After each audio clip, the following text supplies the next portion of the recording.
નમસ્કાર. આજે આપણી પાસે જે દસ્તાવેજ છે એ પાપ, મુક્તિ અને સ્વતંત્ર ઈચ્છા જેવા ખૂબ જ મોટા વિષયો પર છે. આ એક ખ્રિસ્તી ધર્મશાસ્ત્રીય દૃષ્ટિકોણ છે અને એ સમજાવે છે કે ખ્રિસ્તનું બલિદાન માનવતાની જે મૂળભૂત સમસ્યાઓ છે એનો ઉકેલ કઈ રીતે લાવે છે.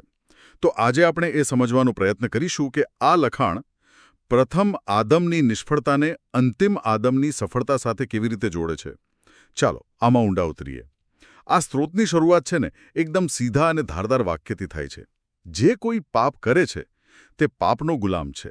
જ્યારે મેં આ વાંચ્યું તો હું ખરેખર ત્યાં જ અટકી ગયો. આ ખાલી ભૂલો કરવા વિશે નથી. આ લખાણ તો એક પ્રકારની શું કહેવાય અવસ્થાની વાત કરી રહ્યું છે જ્યાં સ્વતંત્રતાનો સંપૂર્ણ અભાવ છે. આ ખૂબ જ ભારે ખ્યાલ છે અને અહીંથી જ પ્રથમ આદમની આખી વાત શરૂ થાય છે. કંઈ ખાલી આદમ પૂરતા સીમિત નહોતા રહ્યા. એ તો આખા સર્જન પર ફેલાઈ ગયા. પૃથ્વીને શ્રાપ મળ્યો. જ્યાં મતલબ ફળદ્રુપતા અને સમૃદ્ધિ હોવી જોઈતી હતી ત્યાં કાંટા અને ઝાખરા ઉગવા લાગ્યા. અને આ ખાલી કોઈ કવિતા નથી. આ દસ્તાવેજ એવી દલીલ કરે છે કે આદમે પૃથ્વી પર શાસન કરવાનો જે પોતાનો કાયદેસરનો હક હતો એ ગુમાવી દીધો અને એ સત્તા શૈતાનના હાથમાં જતી રહી, જેનાથી એક એવી વ્યવસ્થા ઊભી થઈ જ્યાં બળિયાના બે ભાગ જેવો નિયમ ચાલવા લાગ્યો, એટલે કે શક્તિ અને શોષણનું શાસન. પણ મને અહીં એક વાત થોડી ખટકે છે. લખાણમાં કહ્યું છે કે આદમના પાપનું મૂળ કારણ એ હતું કે તે ઈશ્વર કરતાં હવાને વધારે પ્રેમ કરતો હતો. હવે ઘણા લોકોને આ વાત કદાચ ઉમદા પણ લાગે, ખરું ને? કોઈ પોતાના પ્રિયજન માટે કંઈક બલિદાન આપે તો આ લખાણ આને સૌથી મોટી નિષ્ફળતા તરીકે કેમ બતાવે છે? આ ખૂબ જ સારો પ્રશ્ન છે, કારણ કે એ આ દસ્તાવેજના તર્કના એકદમ કેન્દ્રમાં છે. અહીંયા આ લખાણ મુજબ સમસ્યા પ્રેમ પોતે નહોતો, પણ પ્રાથમિકતાનો ક્રમ હતો. ઈશ્વરે જે દૈવી ક્રમ સ્થાપ્યો હતો એમાં સર્જક સાથેનો સંબંધ સૌથી ઉપર હતો. જ્યારે આદમે હવાને બચાવવા માટે ઈશ્વરની આજ્ઞા તોડી ત્યારે તેણે એ ક્રમ ઉલટાવી નાખ્યો. તેણે સર્જનને સર્જક કરતાં વધારે મહત્વ આપ્યું. આ દૃષ્ટિકોણ મુજબ આજ જ તો દરેક પાપનું મૂળ છે. કોઈ સારી વસ્તુને પણ ઈશ્વરથી ઊંચું સ્થાન આપવું. ઓકે, એ સમજાયું. તો આદમની એ પસંદગીના લીધે માનવતાની પ્રકૃતિમાં શું બદલાવ આવ્યો? શું આપણે બધા પાપી તરીકે જન્મીએ છીએ? અહીં આ લખાણ એક બહુ જ સૂક્ષ્મ પણ મહત્વપૂર્ણ ભેદ પાડે છે. તે કહે છે કે મનુષ્યો સીધા પાપી તરીકે નથી જન્મતા, પણ તેઓ એક શ્રાપિત અવસ્થામાંથી શારીરિક વાસનાઓ વારસામાં મેળવે છે અને આ વાસનાઓ એમને સતત પાપ તરફ ધકેલે છે. એ એક વારસાગત નબળાઈ જેવું છે. અને સૌથી રસપ્રદ વાત એ છે કે આ દસ્તાવેજ એવી દલીલ કરે છે કે ઈસુએ પણ મેરી પાસેથી આ જ વારસો મેળવ્યો હતો, પણ તેમણે ક્યારેય એ વાસનાઓને આધીન થઈને પાપ કર્યું નહીં. તેમણે એના પર સંપૂર્ણ વિજય મેળવ્યો, જે સાબિત કરે છે કે તે શક્ય હતું. તો આ એકદમ ગંભીર ચિત્ર છે. એક બાજુ શ્રાપિત પૃથ્વી અને ગુમાવેલો અધિકાર, અને બીજી બાજુ પાપ તરફ ઝૂકેલી માનવ પ્રકૃતિ. તો પછી આનો ઉકેલ શું? આ સમસ્યાનો ઉકેલ કેવી રીતે આવે? દેખીતી રીતે આ જ દસ્તાવેજનો મુખ્ય મુદ્દો છે. બરાબર. અને અહીંથી જ વાત દૈવી ઉકેલ તરફ વળે છે, જેની કેન્દ્રીય ઘટના છે ઈસુનું વધસ્તંભ પર મૃત્યુ. આ લખાણ મુજબ જે ક્ષણે તેમનું મૃત્યુ થયું, બસ એ જ ક્ષણે યરુશાલેમના મંદિરમાં એક નાટકીય ઘટના બની. મંદિરનો જે ભારે પડદો હતો, જે પવિત્ર સ્થાનને મહાપવિત્ર સ્થાનથી અલગ કરતો હતો, એ ઉપરથી નીચે સુધી ફાટી ગયો. એક મિનિટ, મંદિરનો પડદો? મોટાભાગના લોકો માટે આ વાર્તાની એક નાની વિગત જેવું લાગે. આ દસ્તાવેજ માટે આટલું કેન્દ્રીય કેમ છે? એનું શું મહત્વ છે? કારણ કે એ પડદો ઈશ્વરની પવિત્ર હાજરી અને પાપી માનવતા વચ્ચેના એક ભૌતિક અને આધ્યાત્મિક અવરોધનું પ્રતીક હતું. જૂના કરારની જે વ્યવસ્થા હતી એમાં ફક્ત પ્રમુખ યાજક જ વર્ષમાં એક જ વાર, એ પણ પ્રાણીના લોહીનું બલિદાન લઈને, એ પડદાની પાછળ જઈ શકતા હતા. એ પડદાનું ફાટવું એ એક જાહેરાત હતી કે હવે ઈશ્વર સુધી પહોંચવાનો માર્ગ બધા માટે ખુલ્લી ગયો છે. જે અવરોધ હતો તે દૂર થઈ ગયો છે. અને આ જ વાત ઈસુને પ્રમુખ યાજક તરીકે રજૂ કરવાની સાથે જોડાયેલી છે. પણ અહીં લખાણ એક અસામાન્ય શબ્દ વાપરે છે. મલ્ખીસદેકના ક્રમમાં. આ નામ જાણીતું લાગે છે, પણ થોડું અસ્પષ્ટ પણ છે. શા માટે એ ક્રમનો ઉલ્લેખ કરવો આટલો મહત્વપૂર્ણ છે? જે મંદિરમાં યાજકો હતા એમના ક્રમમાં કેમ નહીં? આ એક લાજવાબ સવાલ છે. મલ્ખીસદેક જૂના કરારમાં એક બહુ રહસ્યમય પાત્ર છે. જે ઇઝરાયેલમાં યાજકોની જે સત્તાવાર વંશાવલી હતી, એટલે કે લેવીય યાજક પદ, એ સ્થાપિત થઈ એના પહેલા એક રાજા અને યાજક હતા. ઈસુને એમની સાથે જોડીને આ લખાણ એક ક્રાંતિકારી દાવો કરી રહ્યું છે કે ઈસુનો અધિકાર પૃથ્વી પરની કોઈ પણ વારસાગત વ્યવસ્થા કરતાં જૂનો, વધુ મૂળભૂત અને બંધન કરતા નથી. એ તેમનું યાજકપદ સાર્વત્રિક અને અનંતકાળનું બનાવે છે. તેમણે કોઈ પ્રાણીનું નહીં પણ પોતાનું જ લોહી અર્પણ કર્યું, અને તે એક જ વારના બલિદાનથી અનંતકાળ માટે મુક્તિ સુનિશ્ચિત કરી. રસપ્રદ. લખાણમાં વિશ્વાસીઓના યાજકપદ વિશે પણ બે અલગ અલગ મંતવ્યોનો ઉલ્લેખ છે. એક કહે છે કે તેઓ અંતિમ આદમના વંશના યાજક છે, અને બીજો કહે છે કે તેઓ મલ્ખીસદેકના ક્રમમાં યાજક છે. શું આ બંનેમાં કોઈ વ્યવહારુ તફાવત છે, કે પછી આ ખાલી ધર્મશાસ્ત્રીય શબ્દરમત છે? ના, એ સૂક્ષ્મ પણ બહુ શક્તિશાળી તફાવત છે.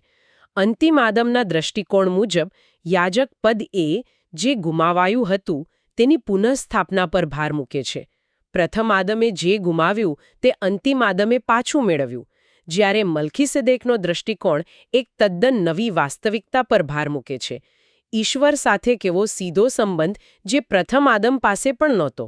એટલે કે એક ભૂતકાળને સુધારવાની વાત કરે છે અને બીજો એક અભૂતપૂર્વ ભવિષ્યની વાત કરે છે. તો આ બધી ચર્ચાને ટૂંકમાં કહીએ તો પડદો ફાટ્યો, નવું યાજક પદ આવ્યું. આ બધાનું સાર શું છે? આમાં આહા ક્ષણ કયો છે? અહીંયા મુખ્ય મુદ્દો એ નથી કે પાપોની માફી ઉપલબ્ધ છે, પણ એ છે કે તે એક પૂર્ણ થયેલું કાર્ય છે. આ લખાણ એને ભવિષ્યના કોઈ વચન તરીકે નહીં, પણ એક ઐતિહાસિક ઘટના તરીકે રજૂ કરે છે, જેનું કાનૂની સમાધાન થઈ ચૂક્યું છે. વધસ્તંભ એ એક એવી લેવડ-દેવડ હતી જે પૂર્ણ થઈ ગઈ છે. આશામાંથી વાસ્તવિકતામાં પરિવર્તન, એ જ આ દસ્તાવેજની મુખ્ય દલીલ છે. બરાબર. પણ આ બધું જ એક મોટા સવાલ તરફ દોરી જાય છે. જો સ્વતંત્ર ઈચ્છા જ આદમના પાપ અને આટલી બધી સમસ્યાઓનું મૂળ હોય, તો ઈશ્વરે આપણને તે આપી જ શા માટે? આ તો સનાતન પ્રશ્ન છે. અને આ દસ્તાવેજ તેનો જવાબ આપવાનો પ્રયત્ન કરે છે. તે દલીલ કરે છે કે આપણે સ્વતંત્ર ઈચ્છાના હેતુને ખોટી રીતે સમજીએ છીએ.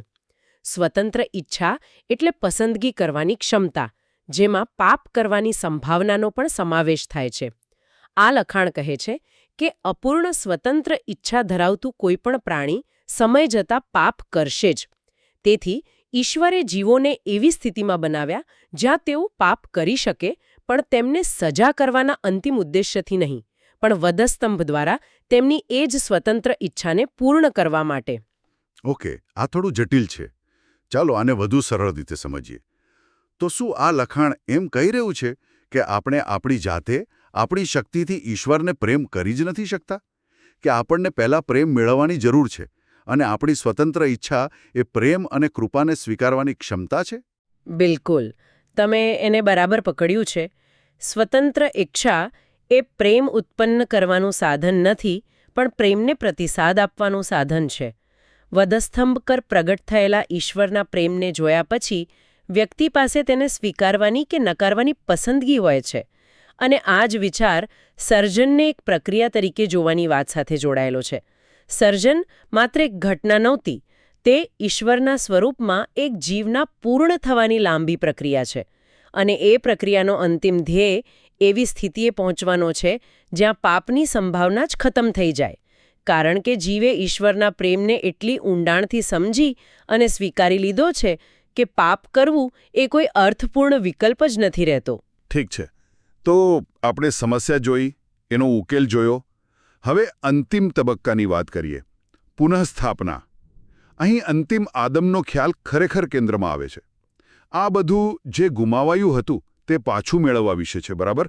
હા, અને અહીં આ લખાણ એકદમ કાનૂની અને માલિકી હકની ભાષાનો ઉપયોગ કરે છે, જે ખૂબ રસપ્રદ છે.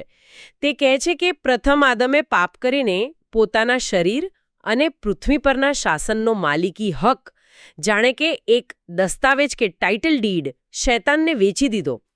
અંતિમ આદમ સગા ઉદ્ધારક એટલે કે કિન્સમેન રિડીમર તરીકે આવે છે, જે એક એવી વ્યક્તિ છે જે કાયદેસર રીતે કુટુંબની ગુમાવેલી મિલકત પાછી ખરીદી શકે. તે વધસ્તંભ પર કિંમત ચૂકવીને એ દસ્તાવેજો પાછા ખરીદે છે. તો જો હું બરાબર સમજ્યો તો આ લખાણ મૂળભૂત રીતે એમ કહી રહ્યું છે કે આદમે પૃથ્વીનો દસ્તાવેજ ગુમાવી દીધો અને બાઇબલનું પ્રકટીકરણનું પુસ્તક એક નાટકીય કોર્ટરૂમ દ્રશ્ય જેવું છે, જ્યાં કાયદેસરનો વારસદાર એટલે કે ખ્રિસ્ત આખરે એ દસ્તાવેજ પર લાગેલી 7 મુદ્રાઓ તોડીને મિલકત પાછી મેળવે છે. આ એકદમ પરફેક્ટ ઉપમા છે. દરેક તૂટતી મુદ્રા એ ગેરકાયદેસર કબજેદાર એટલે કે શૈતાનને બહાર કાઢવા અને મિલકતને તેના મૂળ માલિક માટે પુનઃસ્થાપિત કરવા માટેનું એક કાનૂની પગલું છે. આ લખાણમાં યિર્મયાના જીવનનું એક ઉદાહરણ છે જે આ વાતને ખૂબ જ સુંદર રીતે સમજાવે છે. જ્યારે ઇઝરાયલનો વિનાશ નિશ્ચિત હતો અને દેશ નકશા પરથી ભૂંસાઈ જવાની અણી પર હતો, ત્યારે ઈશ્વરે યિર્મયાને જમીન ખરીદવા કહ્યું. એ સમયે તો આ એકદમ અતાર્કિક અને શું કહેવાય મૂર્ખામીભર્યું પગલું લાગતું હતું. શા માટે ઈશ્વરે તેમને આવું કરવા કહ્યું હશે? કારણ કે તે વિશ્વાસનું એક શક્તિશાળી કાર્ય હતું. ભૌતિક રીતે જ્યારે બધું જ સમાપ્ત થઈ રહ્યું હતું, ત્યારે યિર્મયાએ જમીન ખરીદી અને તેના દસ્તાવેજને માટીના વાસણમાં સાચવીને રાખ્યો. તે એક જીવંત પ્રતીક હતું કે ભલે વર્તમાન ગમે તેટલો નિરાશાજનક હોય, ભવિષ્યમાં પુનઃસ્થાપના ચોક્કસપણે થશે. એ ઈશ્વરના વચનમાં એક રોકાણ હતું. તો આ પુનઃસ્થાપનાનું અંતિમ પરિણામ શું છે? જ્યારે એ 7 મુદ્રાઓ તૂટી જાય છે ત્યારે શું થાય છે? ત્યારે પ્રથમ આદમની નિષ્ફળતાના તમામ પરિણામો ઉલટાવી દેવામાં આવે છે. પૃથ્વી પરનો શ્રાપ દૂર થાય છે, મૃત શરીરોનું પુનરુત્થાન થાય છે અને ઉદ્ધાર પામેલા લોકો ખ્રિસ્ત સાથે નવા આકાશ અને નવી પૃથ્વી પર રાજ કરે છે. જે અધિકાર, જે શાસન ગુમાવાયું હતું, તે પાછું મેળવવામાં આવે છે અને પહેલા કરતાં પણ વધુ ભવ્ય રીતે પુનઃસ્થાપિત થાય છે. પ્રથમ આદમની સંપૂર્ણ નિષ્ફળતાને અંતિમ આદમની સંપૂર્ણ સફળતા દ્વારા કાયમ માટે ઉલટાવી દેવામાં આવે છે. વાહ! તો આજે આપણે એક લાંબી પણ બહુ ઊંડી સફર કરી. પ્રથમ આદમની નિષ્ફળતા અને શ્રાપિત પૃથ્વીના ખ્યાલથી શરૂ કરીને આપણે એક કોસ્મિક કાનૂની લડાઈ, દૈવી ઉકેલ અને અંતે સમગ્ર સર્જનની પુનઃસ્થાપના સુધીની ચર્ચા કરી. આ દસ્તાવેજ એક ખૂબ જ વ્યાપક અને નાટકીય ચિત્ર રજૂ કરે છે. અને શ્રોતાઓ માટે એક અંતિમ વિચાર. આ લખાણ સૂચવે છે કે આદમને વૃક્ષનું ફળ ન ખાવાની જે આજ્ઞા આપવામાં આવી હતી, તે માત્ર એક પરીક્ષા નહોતી, પણ એ એક અરીસો હતો. આદમને એવી આજ્ઞા આપવામાં આવી જે તે પોતાની શક્તિથી પાડી શકતો નહોતો.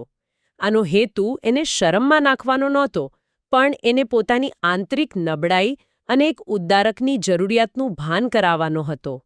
આના પરથી એક પ્રશ્ન ઊભો થાય છે: શું આપણા જીવનના જે નિયમો કે પડકારો છે એ માત્ર અવરોધો છે, કે પછી તે આપણી પોતાની મર્યાદાઓ અને આપણી શક્તિથી પરે કોઈ ઉકેલની જરૂરિયાતને પ્રગટ કરવા માટેના સાધનો છે?